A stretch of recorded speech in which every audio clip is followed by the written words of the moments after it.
ഞാൻ വളരെ ചുരുങ്ങിയൊരു പ്രസംഗേ ചെയ്യുന്നുള്ളൂ, കാരണം ഒരുപാട് ആള് പ്രസംഗിക്കാനുണ്ട്. 8 വർഷമായി നമ്മുടെ പ്രിയങ്കരനായ മുഖ്യമന്ത്രി പിണറായി വിജയൻ ഈ സംസ്ഥാനം ഭരിക്കുന്നു. 8 വർഷം.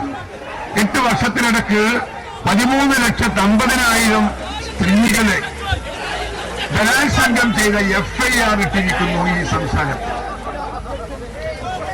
1,35,000 ആ സ്ത്രീകളെ പീഡനത്തിന് ഇരയാക്കിയതിന്റെ FIR കേരളത്തിൽ മുഖ്യമന്ത്രിയായി പിണറായി വിജയൻ ഇരിക്കുമ്പോ ഇവിടെ ഉണ്ടാക്കിയെടുക്കാൻ സാധിച്ചു എന്ന് പറയുന്നത് അദ്ദേഹത്തിന്റെ ഭരണത്തിന്റെ വലിയൊരു നേട്ടമാണ്. അത് പറയാതിരിക്കാൻ നിർവാഹമില്ല. ആ മുഖ്യമന്ത്രിയെ എങ്ങനെ അനുമോദിക്കണമെന്ന് എനിക്കറിയില്ല. ആ മുഖ്യമന്ത്രിക്ക് മനുഷ്യ ജീവിതത്തിന്റെ സ്പന്ദിക്കുന്ന ഹൃദയത്തുടിപ്പ് ഉൾക്കൊള്ളാൻ സാധിക്കാത്ത ഒരു ഭീകര ജീവിയാണ് എന്റെ നാട്ടുകാരൻ കേരളത്തിന്റെ മുഖ്യമന്ത്രി ശ്രീ പിണറായി വിജയൻ. ഇവിടെ എന്ത് ചെയ്തു 8 വർഷം കൊണ്ട് എന്നുള്ളത് നിങ്ങൾ പരിശോധിക്കണം. ഇവിടെ എന്താണ് നേട്ടമുണ്ടാക്കിയത്? എന്താണ് പുതിയ സംരംഭങ്ങൾ ഉണ്ടാക്കിയത്? എന്താണ് സാധാരണക്കാരന്റെ പ്രശ്നത്തിന്റെ കാതലായ അംശം? ഇവിടെ കൃഷിക്കാരന്റെ പ്രശ്നം എന്താ? തൊഴിലാളികളുടെ കഥ എന്താ? ഇവിടെ നമ്മുടെ സർക്കാർ ആഫീസുകളുടെ സ്ഥിതി എന്താ? ഈ രാജ്യത്ത് ക്രമസമാധാനം പാലിക്കാൻ ലക്ഷങ്ങൾ ശമ്പളം കൊടുക്കുന്ന കേരളത്തിലെ പോലീസ് സംവിധാനത്തിന്റെ സ്ഥിതി എന്താണ് എന്ന് എന്റെ പ്രിയപ്പെട്ടവർ ഒന്ന് പരിശോധിക്കണം, ഒന്ന് പഠിക്കണം. നമ്മളിവിടെ എവിടെയാണ് നിൽക്കുന്നത്? നമ്മളിപ്പോൾ ഇന്ന് രാവിലെയും ഇന്നലെയും ചാനലുകളിൽ വന്ന വാർത്തകൾ നിങ്ങൾ നോക്കി കാണുന്നുണ്ടാവും. മലപ്പുറം ജില്ലയിൽ 4 സ്ത്രീകളെ പോലീസ് ഓഫീസർമാർ മാറി മാറി ബലാത്സംഗം ചെയ്ത് കേസ് കൊടുക്കാൻ സമ്മതിക്കാതെ അവരെ ഒറ്റപ്പെടുത്തി ഈ നാട് ഭരിക്കുന്ന മുഖ്യമന്ത്രിയെ അങ്കിളെന്ന് വിളിക്കുന്ന ഒരു DIGയും SP-യും CIയും ഈ വ്യഭിചാര കേസിൽ, ഈ ബലാത്സംഗ കേസിൽ പ്രതികളാകാൻ പോവുകയാണ്. ഞാൻ ചോദിക്കുന്നു, പണ്ടാരോ വായാറുണ്ട്, ചട്ടിക്കൊത്ത ശങ്കരൻ, മുഖ്യമന്ത്രിക്കൊത്ത പോലീസുകാരെന്ന് പറയുന്നതായിരിക്കും യുക്തി. ഇവിടെ ഒരു നീതിന്യായവുമില്ല, നീതിയുമില്ല, നീതിബോധവുമില്ല. ഭരണരംഗത്തൊന്നും ഉണ്ടാക്കാൻ സാധിക്കാത്ത കഴിവ് കെട്ട ഒരു മുഖ്യമന്ത്രി. അദ്ദേഹത്തിന് ലക്ഷ്യമേ ഉള്ളൂ, ഞാൻ എന്റെ കുടുംബം, എന്റെ കുടുംബത്തിന്റെ സമ്പത്ത്, അതിനപ്പുറത്ത് ഒരു ലക്ഷ്യം അദ്ദേഹത്തിന് ഇല്ല. അദ്ദേഹത്തെ പൊന്നുപോലെ കൊണ്ട് നടക്കുന്ന പോലീസ് ഉദ്യോഗസ്ഥന്മാരുണ്ട്. ആ പോലീസ് ഉദ്യോഗസ്ഥന്മാരൊക്കെ അദ്ദേഹത്തിന്റെ ദൗർബല്യമാണ്.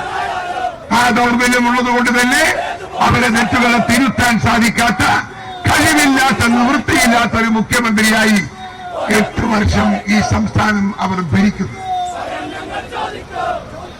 മുഖ്യമന്ത്രി പറയണം, ഇവിടെ ഇടതുപക്ഷ സർക്കാർ ഇതിനു മുമ്പ് വന്നിട്ടുണ്ട്. നമ്പൂതിരിപ്പാടിന്റെ ഭരണം ഉണ്ടായിട്ടുണ്ട്, നായനാരുടെ ഭരണം ഉണ്ടായിട്ടുണ്ട്, അച്യുതാനന്ദന്റെ ഭരണം ഉണ്ടായിട്ടുണ്ട്. ഈ ഭരണത്തെ ഒന്നും ഞങ്ങൾ ഇതുപോലെ വിശേഷിപ്പിച്ചിട്ടില്ല. ഈ ഭരണത്തെ ഒന്നും ഞങ്ങൾ ഇതുപോലെ അപലപിച്ചിട്ടില്ല. ഈ ഭരണത്തെ ഒന്നും നമ്മൾ ഒരിക്കലും ഇതുപോലെ വിമർശിച്ചിട്ടില്ല. എന്തുകൊണ്ട്? അവർ സാധാരണ മനുഷ്യന്റെ വികാരങ്ങൾ ഉൾക്കൊള്ളുന്നവർ. അതുകൊണ്ട് ഞാനിവിടെ പറയുന്നു, ഈ മുഖ്യമന്ത്രിയുടെ മാറ്റം കേരളത്തിന് അനിവാര്യമാണ്. ഈ മുഖ്യമന്ത്രിയെ വെച്ചുകൊണ്ടൊരു ദിവസം മുൻപോട്ട് പോകാൻ സാധിക്കില്ല. ഒന്നുകിൽ CPM എന്ന് പറയുന്ന പാർട്ടി തീരുമാനിക്കണം, അല്ലെങ്കിൽ കേരളത്തിലെ ജനങ്ങൾ തീരുമാനിക്കണം. പ്രക്ഷോഭത്തിന്റെ തീച്ചുളയിൽ ഈ സർക്കാരിനെ ചുട്ടുകരിക്കണം. അതിന് മനസ്സുവരിക്കാനുള്ള താല്പര്യം എന്റെ പ്രിയപ്പെട്ട പ്രവർത്തകന്മാർക്കുണ്ടാവണം. ഇന്നലെ ഉണ്ടായ സംഭവം നിങ്ങൾക്കറിയാം. യൂത്ത് കോൺഗ്രസുകാർ അവകാശ സമരമാണ്.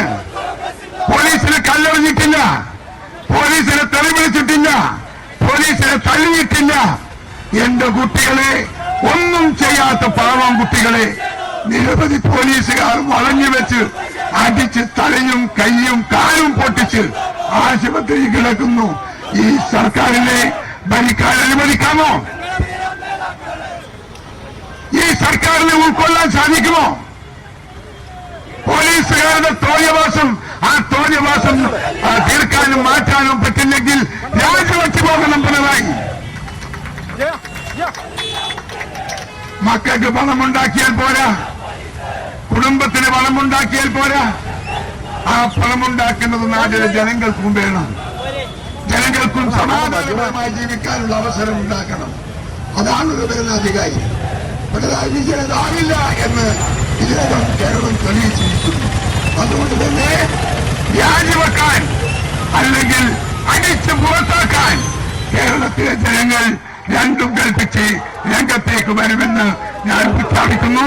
കോൺഗ്രസ് ആ ജനതയുടെ മുന്നേറ്റത്തിന് നേതൃത്വം കൊടുക്കുമെന്നും ഞാൻ പ്രഖ്യാപിക്കുന്നു. ഇത്ര മാത്രമേ എനിക്ക് അധ്യക്ഷനെ നിലക്ക് സംസാരിക്കാനുള്ളൂ. എന്റെ വാക്കുകൾ അവസാനിപ്പിക്കുന്നു. അടുത്തതായി ഈ യോഗം ഔപചാരികമായി ഉദ്ഘാടനം ചെയ്യാൻ എന്നെ പ്രിയപ്പെട്ട മേനം ദിവാദാസ് മുൻഷിയെ സാദരം ക്ഷണിക്കുന്നു. നിങ്ങൾക്ക് നമസ്കാരം. ജയിക്കുന്നു.